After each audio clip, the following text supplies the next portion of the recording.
Uh, that one is scary. Welcome back to Movie Recaps. Today I will show you a drama, mystery, thriller film from 2004, titled The Village. Spoilers ahead. Watch out and take care. In what appears to be the 19th century, there's an isolated Pennsylvania village in the middle of the woods. The story begins with them holding a funeral for the son of August Nicholson, one of the village elders. After the burial, all the villagers have lunch together and Chief Elder Edward Walker offers comforting words. In the middle of the meal, some strange noises are heard coming from the forest, making Noah Percy, a man with a developmental disability, laugh and clap with excitement. We then get a montage of the village's daily life. They all work together in harmony. Among their daily habits, we see them burying anything red and sending a man up a watchtower every night. On the water, we also see the reflection of a passing mysterious hooded figure wearing red. One morning, Edward is approaching the school, as he is the teacher there, only to find the kids outside in a circle. They're looking at the body of an animal, bloody and missing its fur. The kids swear they didn't bring it there. Everyone goes inside and Edward asks his class who could have possibly done such a heinous act. The kids answer with those we don't speak of because they are meat-eating monsters. Edward tells them it makes no sense since the village has a truce with them. They don't enter their forest and the monsters, in return, don't enter the village. That afternoon, the village elders have a meeting. They're discussing possible festivities when Lucius Hunt, son of Elder Alice Hunt, requests to see them. Lucius has written down what he wants to say and proceeds to read it to them. After reassuring them his mother has nothing to do with this, he says the death of the child has weighed on his thoughts, so he wants permission to cross the forest and go to other towns so he can acquire some new medicines. He thinks the monsters won't attack him because creatures can sense emotions, and Lucius is pure of intention. The request is denied. Later at night, Alice asks him what he's even thinking about. He just says he's going to make a friend company in the watchtower. The guard for the night is Finton Coin. Lucius joins him there and asks him what he thinks of other towns. Finton replies they're wicked places where wicked people live. He also thanks Lucius for coming, since he isn't supposed to be there. The next morning, another animal body with no fur is found in town. The elders hold a meeting with the villagers and tell them this must be some predator like a coyote or a wolf, suffering from madness. It couldn't have been those we don't speak of because they're rather big. They would have known they were in the village. On their way home from the meeting, Edward chats with his daughter Kitty. She mentions she's in love and wants permission to get married. Edward looks displeased with the fact the boy isn't there with her to ask properly. Kitty explains she hasn't even asked the boy yet because she wants his blessing before saying anything and mentions the boy's identity, Lucius. Edward gives them his blessing. Kitty rushes to meet with Lucius and confesses his love to him. Lucius turns her down, so Kitty returns to her house and spends the evening crying on her blind sister Ivy's lap while she sings to her. Meanwhile, Lucius gathers wood and takes it to August's house, where August wonders if his son and Lucius had bonded because neither talked much. He also calls him kind.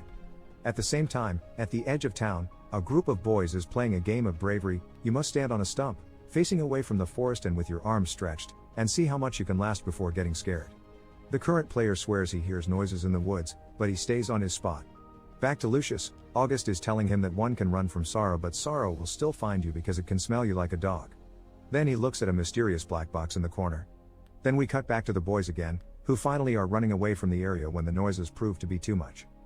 Morning comes, and Ivy is being called to deal with Noah, who is hitting other boys with a stick.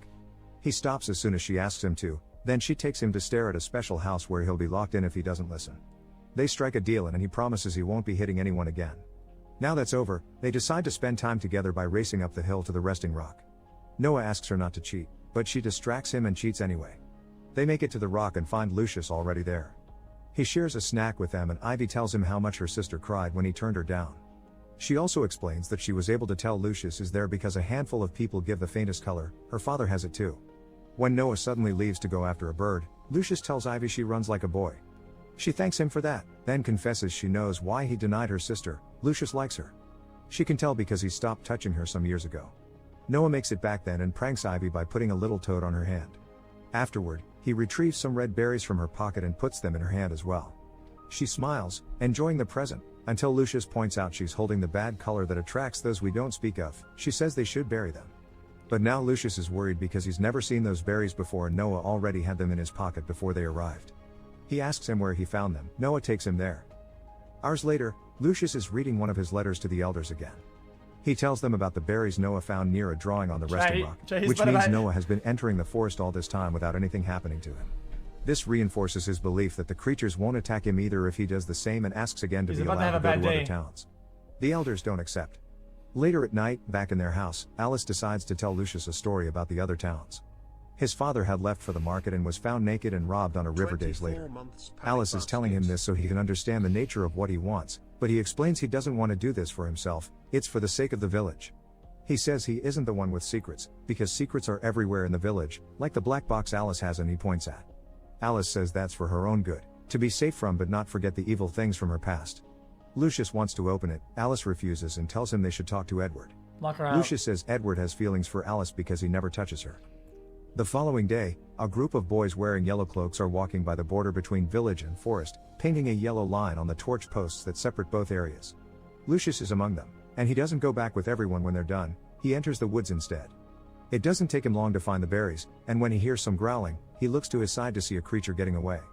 He decides to return to the village after that. It's nighttime when he arrives and finds Ivy outside her house. She tells him she's heard from her parents that Lucius wants to leave the village for medicine. She thinks it's noble but not a good idea.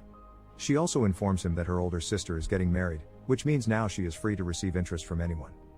We cut to the watchtower then. Finton hears a noise and opens the hatch, believing it to be Lucius, but it's one of the monsters. So after some hesitation, he starts ringing the bell to alarm the village. Everyone in town is running back to their houses to hide. While Lucius helps villagers to get to safety, Kitty rushes Noah, the kids and Ivy into the basement, but Ivy stays at the door, waiting for Lucius. She extends her hand in front of her and an approaching monster is about to take it when suddenly Lucius shows up, grabs her hand and drags Ivy inside to hide with the rest of the family in the basement. The next day, red markings are found on the doors of all houses. The elders are holding a meeting with the villagers to try to figure out what happened. The markings are obviously a warning, but the creatures never attacked without a reason before. When elders ask if anyone knows anything, a written note is handed to them. It's a confession from Lucius, admitting he went into the woods and was seen by the creatures. Edward goes to the back of the room where Lucius is crying and tells him he's been fearless. A couple of days later, the villagers are celebrating Kitty's wedding. There's a lot of food, decorations and dancing, but also a little ritual where two men wearing yellow cloaks leave some meat on a rock for the monsters. When Alice congratulates Edward for his daughter's marriage, she offers him her hand to shake, but he doesn't take it, confirming Lucius' theory. Everyone is having fun at the party until the screaming of some kids is heard. The little boys are brought to Edward, who asks them what happened. They tell him they saw the monsters in the village, leaving more warnings. They think the creatures want them to leave. The party is cancelled. Edward makes everyone go home together for protection. What they find in the village is terrifying. There are dead animals everywhere. Livestock has been taken and skinned, the hides and feathers are missing. There are marks on the barn door so high a coyote couldn't have done it. This confuses the elders. Meanwhile, Ivy is awoken in the middle of the night and goes outside. There is Lucius, sitting at her porch. She sits next to him and tells him there will be an inquiry tomorrow to find out how the border was breached. Lucius wants her to go inside since it's cold and unsafe. She changes the subject. First, she asks if Lucius thinks she's a tomboy. Then she mentions the game of bravery, to which Lucius holds the record. She asks him how he can be so brave, to which he replies he concentrates on what needs to be done.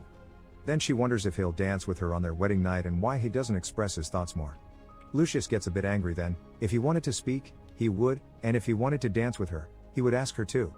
Most importantly, he admits he does get scared sometimes too when he thinks of Ivy coming to harm. That's why he's on that porch. He fears for her safety above anyone else's. Finally he says yes, he'll dance with her on their wedding night. Then they kiss. The next day, during the inquiry, one of the villagers asks Alice if the news about Ivy and Lucius is true. Alice confirms it is. Meanwhile, Ivy is asking her sister for her blessing, because she doesn't want to do anything to hurt her and she's still more important than a boy. Kitty does give the couple their blessing and wishes them happiness. While the sisters talk, Lucius is visited by Noah, who looks clearly upset by the news. Lucius knows Noah has feelings for Ivy too, but he isn't allowed to say much before Noah stabs him twice. We cut to the Percys, who are getting ready for the town meeting when Noah arrives at the house covered in blood and calls it the bad color. The elders are immediately told about the accident and they make all villagers start searching for the injured person. As soon as she hears it was Noah who did it, Ivy guesses who could have been hurt and hurries to Lucius' house to find his unconscious body on the floor. She crouches next to him and hugs him, and when Edward arrives, she tells him she can't see Lucius' color. A couple of hours later, one of the elders is telling the villagers Lucius is hanging in there but he can pass at any time, so everyone should pray for him. Feeling angry after hearing this, Ivy goes to visit Noah to the house he's been locked at and slaps him repeatedly. His father has to drag her out by force. Noah is heard crying out and hitting things when he's left alone and locked again. Sometime later, Ivy talks to her father and tells her that if Lucius dies, so will she, so she asks for permission to go to the towns for medicines. He's the fucking monster. We cut to Edward talking to the doctor to know more details about Lucius' condition before taking a decision. He's got an infection and they can only pray for it. Edward pushes the doctor to give him a better answer on what could be done if they had resources. The doctor admits Lucius will have a better chance if they can contain the infection. Alice takes Edward away from the house to talk to him privately, guessing what he has in mind and reminding him he swore an oath he must respect like the rest of the elders do.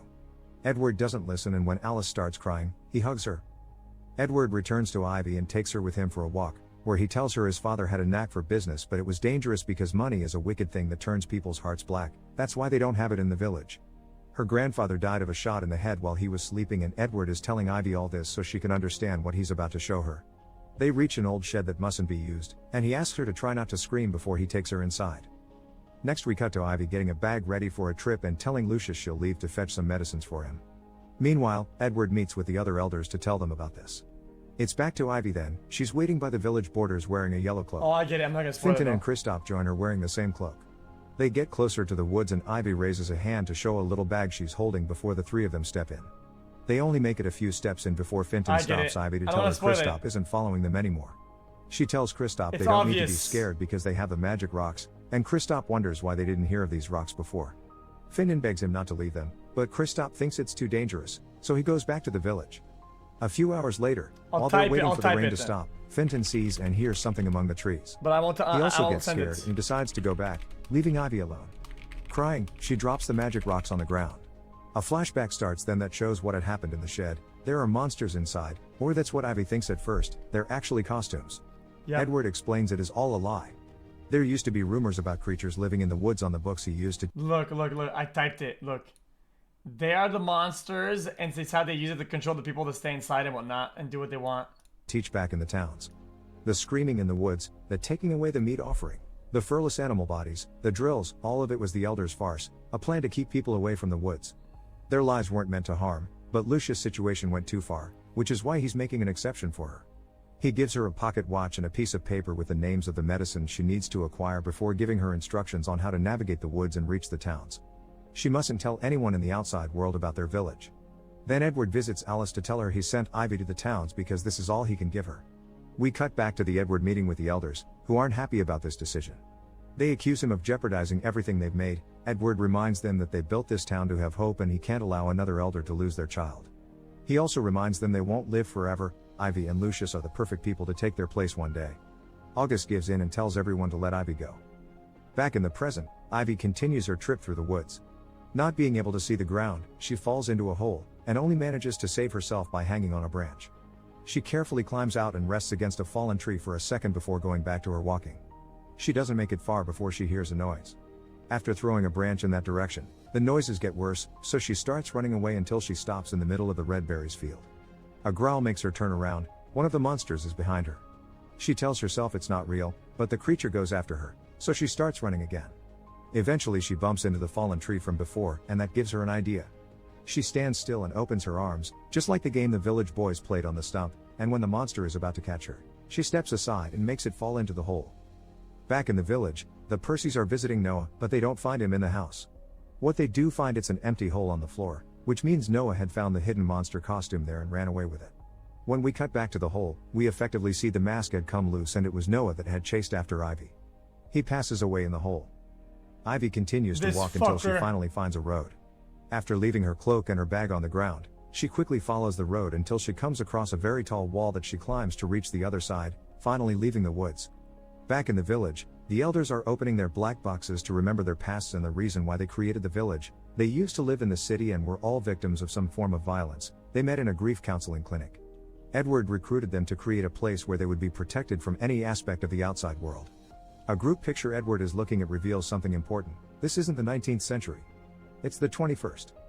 Back to Ivy, she's landing on the other side of the wall when a jeep with the Walker Wildlife Preserve logo parks next to her. A park ranger named Kevin comes out of it and, believing Ivy is an intruder, tells her she isn't allowed to be there. Ivy tells him she comes from the woods, which he has trouble believing, and asks him for his help. She hands him the lists of medicines and the pocket watch to pay for them. When he understands someone is hurt, he accepts to help, since they have those medicines in the guard shacks. Ivy is surprised by his kindness. She didn't expect it from the people in the outside world. Kevin gets back in the jeep and drives to the guard shack, where his superior receives him with some advice. He reminds him it's an easy job. They just need to keep people away from the animal sanctuary and not disturb the woods. Kevin shouldn't make conversation with any intruder, only patrol. His superior still remembers when planes were paid not to fly over that area some years ago. The press had caused him enough stress. While the man goes back to reading his newspaper, Kevin steals some medical supplies and borrows the maintenance ladder. Soon after that, Ivy is back in the woods wearing her yellow cloak and returning home, while Kevin is on the other side of the wall with the ladder Ivy used to climb back and her pocket watch hanging on the rear mirror. Moments later, Wait, he took it. the news of Ivy's return with the medicine reaches the elders, who are waiting next to Lucia's bed. They are also told Ivy was attacked by a creature and she killed it, which greatly upsets Noah's parents. Edward tells them they'll find him and give him a proper It's burial. payment, They'll but also like tell it- the others a creature did it. Noah's sacrifice But, has made the Chad, stories Yeah, if you live in the current year and somebody try to want something, they look for it from a village and they try to pay you with a fucking pocket watch, dude. It's like, okay, just take it, dude. real and given them a chance to continue this place if that's what all the elders want. They all agree with this plan. The movie ends with Ivy entering the room and grabbing Lucius's hand to tell him she's back. Make sure to subscribe and turn on notifications so you can watch more videos like this. Thanks for watching. That was fun. Okay. That was